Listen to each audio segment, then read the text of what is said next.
above.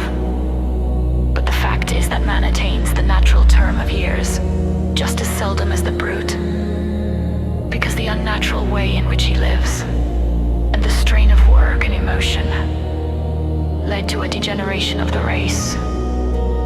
And so his goal is not often reached. The brute is much more content, mere existence than man. The plot is only so, And man finds satisfaction in it just in proportion as he is told up to accordingly.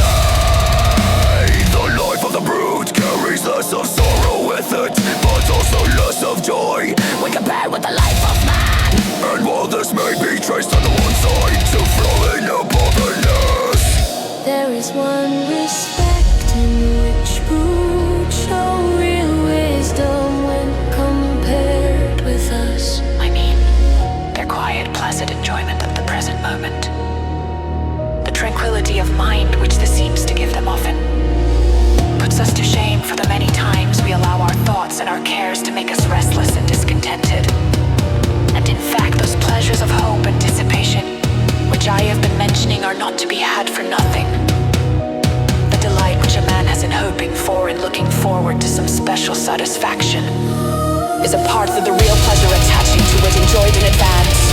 This is afterwards deducted, for the more we look forward to anything, the less satisfaction we find in it when it comes. But the brute's enjoyment is not anticipated, and therefore suffers no deduction, so that the actual pleasure of the moment comes to it whole, and unimpaired in the same way too. Evil presses upon the brute only with its own intrinsic weight, whereas with us the fear of its coming often makes its burden 10 times more grievous. It is just this characteristic way in which the brute gives itself up entirely to the present moment that contributes so much to the delight we take in our domestic pets. They are the present moment personified, and in some respects they make us feel the value of every hour that is free from trouble and annoyance, which we with our thoughts and preoccupations mostly disregard.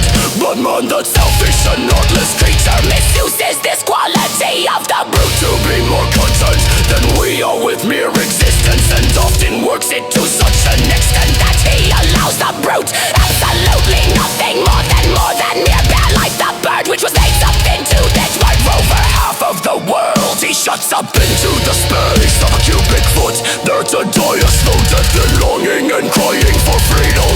For in a cage it does not sing for the pleasure of it.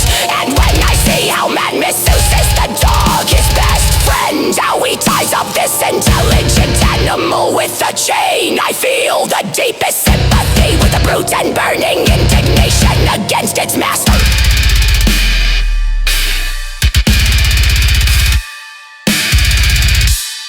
We shall see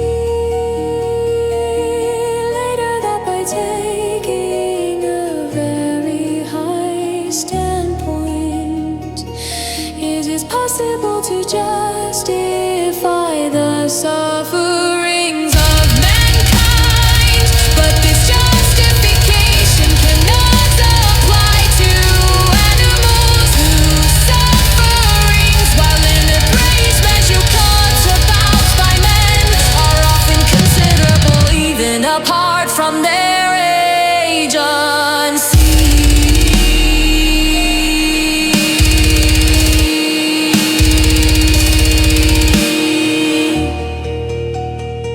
And so we are forced to ask, why and for what purpose does all this torment and agony exist?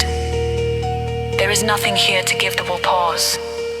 It is not free to deny itself, and so obtain redemption. There is only one consideration that may serve to explain the sufferings of animals.